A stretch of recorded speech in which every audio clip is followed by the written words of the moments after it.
možemo pričati o megavatu. O megavatu. Da, ovak na prvu ne bi rekao, jeste već krenuli sa prodajom ili tek krećete?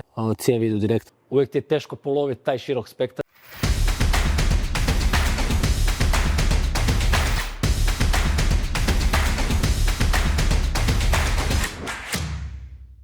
Evo i dalje smo u Fissmann serijalu, Fissmann akademiji, kotlovnici. Puno ljudi zna za Fissmann, pogotovo u uredu u Zagrebu, Hrvatskoj regiji, ali malo ljudi zna da je Fissmann postao dio jedne veće grupacije.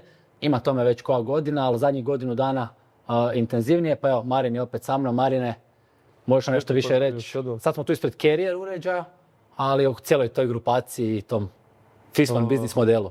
Tako je. Fissmann je trenutno pod grupacijom Carriera već nekih 2 godine. Zadnjih godinu dana je se to malo više intenziviziralo. Osim Fissmanna, pod grupacijom Carrier još se nalaze mnogo poznatih brendova kao što su Toshiba, Fiat, Riello, Beretta. Aha, to je sad sve cijela grupacija. Tako, to je sad cijela grupacija. Možda je to široj populaciji još nije poznato, pa da i to naglasimo. Ali što se tiče recimo ovih naših tehničkih krugova, to su ozbiljni brendovi i instalateri već imaju i iskustva s tim brendovima. Ono što je vama vjerojatno novo, a možda i tebi kao rekao u Tehničkoj akademiji, sad taj širok spektar proizvoda. Mi smo sad tu ispred kućne serije, znači Carrier isto ima kućne dizalice. Kućnu seriju? Tako je, da. Ali možda su poznati po nekim isto većim sustavima. Ljudima su vjerojatno više poznati po nekim velikim industrijskim sustavima, ali je važno naglasiti da u svojoj ponudi imaju i ovu kućnu izvedbu, kućne varijante dizalica toplina. Mi smo trenutno kod Split dizalice topline, all-in-one kompaktna dizalica topline koja dolazi sa integriranim spremnikom PTV. Možemo je otvoriti. Postoje 2 varijante ove dizalice topline sa integriranim spremnikom od 190 litara i 240 litara. Znači to su 2 izvedbe s različitim snagama elektrogrijača koji može biti 3, 6 ili 9 kW. Pretpostavljam da 240 viša. Viša je. I nešto šira. Viša je. Veća se razlika osjeti u visini nego u širini. Da. Ok, i elektronika, nećemo sad glasiti detalje. Tako je, možemo naglasiti da ima mogućnost upravljanja jednog direktnog, jednog miješajućeg kruga, naravno uz dodatna proširenja. Što se tiče hidraulike, unutra, ona je smještena iza elektronike. Standardna priča. Ekspanzijska posuda je već tu integrirana od 8 litara. Imamo prekretni ventil, topla voda, grijanje, hlađenje, crpka, elektrogrijač, sigurnosni ventil, sve što dođe u jednoj hidrauličkom dijelu i dizalici. A vanjska jedinica tu pored nas isto, Split, isto klasika. Split, radna tvar R32, priključci na unutarnju jedinicu su sa gornje strane. Okay. Reci mi, jeste već krenuli sa prodajom ili tek krećete? Aktivno radimo na prodaji, već smo krenuli od ove godine, već dosta potražnje, tako da sigurno će doživjeti svjetlo dana u primjeni. Koliko vi interno, znam da ima vas dosta, ali već se i vi polako prebacujete da postanete čisto ono, sad ne znam isto da li ljudi znaju, tu su, pretpostavljam, bili neki distributeri, nešto, sad ćete praktički vi preuzeti cijeli taj dio oko Carrier. Koliko znam, Carrier prije nije imao, ili je možda imao neko predstavništvo. Nisu imali kao ured. Imali su predstavništvo, ali trenutno cijela distribucija ide preko tvrtke Fissmann za Carrierove proizvode. Znači vi ćete sad imati to sve. Sad za kraj ovog prvog dijela videa budemo pokazali i monoblok vanjsku jedinicu. Kako ti kao neko, znam ja, kad sam isto radio, uvijek ti je teško poloviti taj širok spektar. Fissmann ima širok spektar.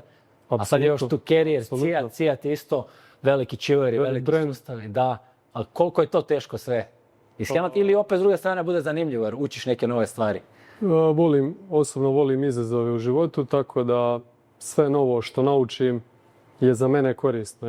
Tako da, evo, osobno se radujem novom izazovu sa Carrier proizvodima. Da, i možda će, recimo sad, koliko znam, Fissmann isto dosta ima taj rezidencijalni dio, sad ćete imati sve više tog komercijalnog dijela. Tako je.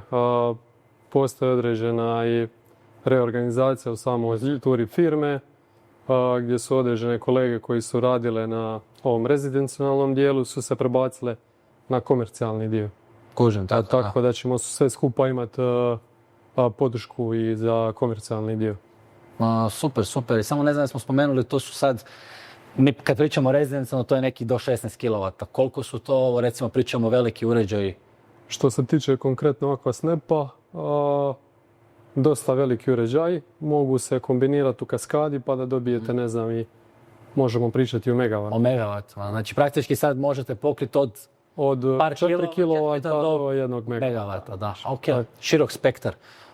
Hvala ovaj prvi dio videa, drugi dio ćemo sad pokazati malo vanjsku jedinicu monoblok, kako to sve izgleda. Evo sad smo tu ispred Carrier vanjske jedinice, a samo mala digresija, ovo je pokazno, R290, inače moramo imati sigurnu radnu zonu i udaljeno od klime i od ventilacijskih otvora, ali ova jedinica nije u radu, freon nije aktivan, tako da za potrebe školskog centra, a inače uvijek morate pratiti upute proizvođača o sigurnoj radnoj zoni i o udaljenostima. Evo, nakon što smo pokazali i ispričali malo o Carrieru, unutarnjoj jedinici i onoj vanjskoj Split, sad smo vani kod monoblok jedinice.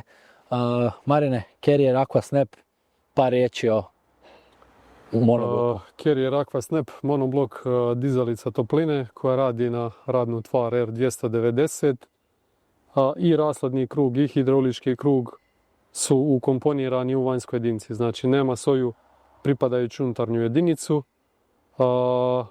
U ponudi imamo 4, 6, 8, 10, 12 i 14 kW dizalice topline. Mi se trenutno nalazimo kraj 8 kW dizalice topline, visoko učinkovita dizalica topline koja koristi radnu tvar R290, mogućnost visokih polaza temperature do 70 stupnjeva Celzijusovih, mogućnost upravljanja također i prekretnim ventilom za PTV, dodatnim električnim grijačem. Znači sve što ima bilo koja... Tako je. U slučaju da imamo i međuspremnik kao što smo mi instalirali u našoj kotlovnici, ima i mogućnost vođenja dodatne pumpe iza međuspremnika. Znači sa logikom rada vanjske dizalice bez ikakvih dodatnih proširenja. Vi imate tu spojeno u vašoj školskom centru? U školskom centru, konkretno ona je spojena na Vitosel modular. To je spremnik ogrijevne vode jednim dijelom od nekih 75 litara, a u donjem dijelu imamo spremnik za potrošnu toplu vodu od 200 litara. Znači praktički klasična vodena veza? Klasična vodena veza. Kažem, i hidraulički i rashladni krug se nalaze kompaktno sve u vanjskoj jedinici. Ovo je vidim friško montirano, ali vidim da tu cijevi idu direktno, znači u prostor. Imamo izvedene cijevi direktno u prostor na međuspremnik.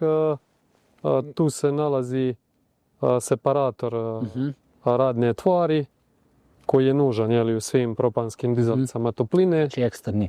Tako je, koji recimo u slučaju proboja kondenzatora, da ne bi došlo do miješanja propana i vode, sprječava ulazak propana u objekti. I vidim tu još šta je bitno za napomenuti, nekoliko kablova. Što je bitno za napomenuti, imamo klasično napajanje vanjske jedinice, imamo komunikaciju sa VUI termostatom koji dolazi u sklopu isporuke vanjske jedinice, također dolazi u sklopu isporuke i separator radne tvari. Osim toga, neka preporuka ukoliko se vanjska jedinica montira na nepovoljan položaj, na neku sunčanu stranu, ugradnja još dodatnog vanjskog osjetnika da bi vođenje prema krivulji bilo korektnije. Što se tiče same logike rada ove vanjske, ovog monobloka, postoje dva načina vođenja, prema fiksnoj zadanoj temperaturi i prema krivulji, sve u ovisnosti o željama i zahtjevima korisnika. Potrebama. To je to, više manje smo pokrili. Kao što si rekao, novitet, tek ćete vi krenuti s tim prodavati, ali generalno koliko vidim, Carrier dugo godina je brand puno ozbiljnim sustavima, tako da i pri ovim tu Tako je. kućima bi trebalo to biti.